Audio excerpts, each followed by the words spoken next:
Most of us may recall this Kenny Rogers famous song, but do we actually know or remember that he once owned a restaurant chain named Kenny Rogers Roasters? It was once the most popular chicken chain in America, with over 425 locations across the country. But today, it's a mere memory. So, what happened to Kenny Rogers Roasters, and why did it fall from grace? Let's start from the beginning. In the early 1990s, country music legend Kenny Rogers teamed up with former KFC CEO John Y. Brown Jr. to launch a new restaurant chain that would serve up delicious roasted chicken in Coral Springs, Florida. And so, Kenny Rogers Roasters was born. The restaurant was an instant success, with customers flocking to taste the juicy, flavorful chicken. In just a few years, the chain had expanded to over 350 locations across the country. The secret to the success of Kenny Rogers Roasters was their unique method of cooking chicken. Instead of deep frying, they roasted the chicken on a rotisserie, which gave it a unique taste that customers loved.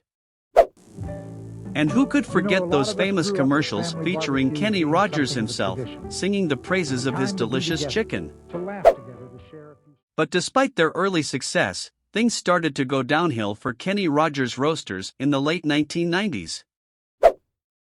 The company entered Chapter 11 bankruptcy in March 1998 and was bought by Nathan's Famous Incorporated. As a result of restructuring, many locations closed. Rotisserie roasted chicken had become commonplace in many food supermarkets. The company went through a series of ownership changes, and many of their franchisees struggled to make a profit. Nathan's Famous divested itself of Kenny Rogers Roasters in 2008, selling it to their Asian franchisee, Roasters Asia Pacific, Cayman Limited, a company which is owned by Berjaya Group of Malaysia. The last Kenny Rogers Roasters operating in North America was located in the Ontario Mills Mall in Ontario, California, which closed on December 31, 2011.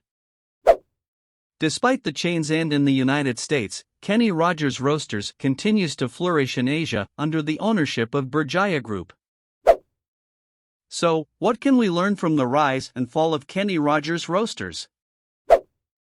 For one, it's a reminder that even the most successful businesses can struggle if they don't adapt to changing times. But it's also a testament to the power of great food and marketing. While we may never see Kenny Rogers Roasters return to its former glory in the United States, we can still enjoy the memories of those delicious roasted chickens and catchy commercials. If you have enjoyed the video, please like, share, comment and subscribe to my channel for more videos.